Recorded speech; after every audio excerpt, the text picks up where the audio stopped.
We'll explore their surprising parallels and unique perspectives on cosmic cycles and spiritual journeys.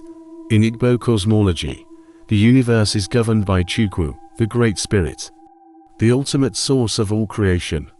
This belief emphasizes the deep interconnectedness between the spiritual and physical realms. Igbo understanding of time is profoundly cyclical, mirroring the rhythms of nature and life itself.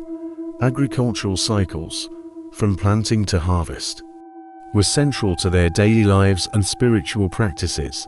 The 4 market days, Ik, Ori, Afo, and Kwo, structured their weeks and communal interactions.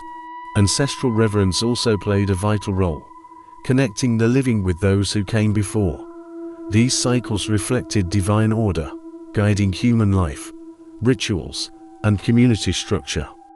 Every aspect of existence was interwoven into this rhythmic, spiritual tapestry. Now, let's turn to Kemet, where the sun god Ra and the principle of Mat defined cosmic order.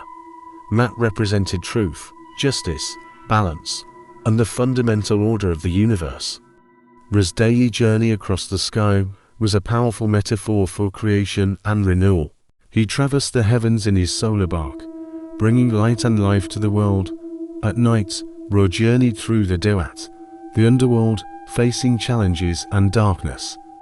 This nightly passage symbolized death, rebirth, and the eternal cycle of existence. Ra's triumph over chaos ensured the maintenance of Mat and the cosmic balance. His journey was a constant reminder of renewal and the enduring power of life.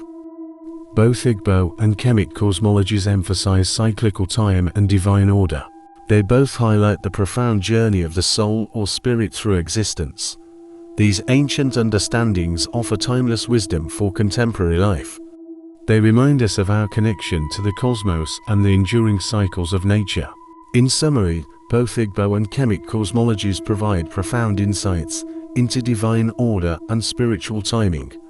What are your thoughts on these ancient connections? Share them in the comments below. If you found this video insightful, please like it and share it with others interested in ancient wisdom.